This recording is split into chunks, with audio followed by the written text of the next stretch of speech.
Kahit man natalo ang Boston Celtics kahapon laban sa Denver Nuggets, naging matagumpay rin naman kahit papano ang kanilang 4-game road trip sa pagkakaroon dito ng 3 wins, 1 loss na siyang nagpangat sa kanilang record na 38 wins, 20 losses bilang number 2 sa standings ng East. As of now, napakaganda ng sitwasyon at kalagayan ng Boston dahil sa kabila ng pagiging kulang ng lineup, malaki pa rin ang tsansang makapasok sila sa playoffs. And speaking of playoffs, since malapit na nilang ma-secure ang pwesto dito, may lumbas kang balitang naghahanda na rin naman ang kanilang superstar na si Jason Tatum sa kanyang pagbabalik lineup sa postseason. Ayon sa lumabas na balita, sa playoffs nga talaga ang pinaka-target na return date ni Jason Tatum. Sumasama na rin naman ito sa kanilang practice nitong nagdaang araw na isang senyales na malapit na nga talaga siyang makapaglarong muli para tulungan ang Boston Celtics ngayong taon.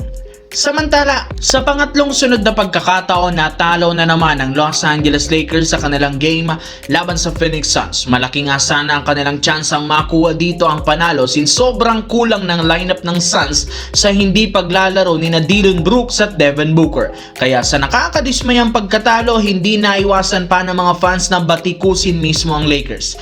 Sa pinakitang performance nga ngayon ng team, mukhang wala talaga silang tsansang mag-compete sa championship. Maging ang kanilang player na si Austin Reeves, napansin na hindi magandang nangyayari ngayon sa team.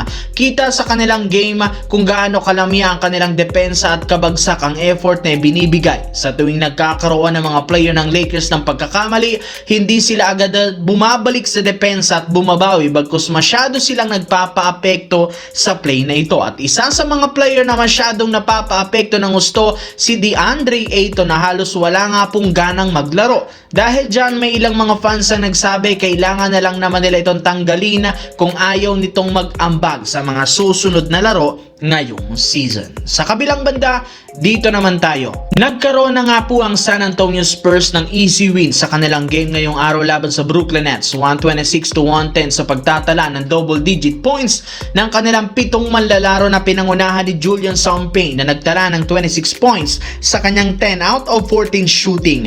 At sa pagkapanalo ng Spurs, natapos nga nila ang Pebrero na merong perpektong record na 11-0.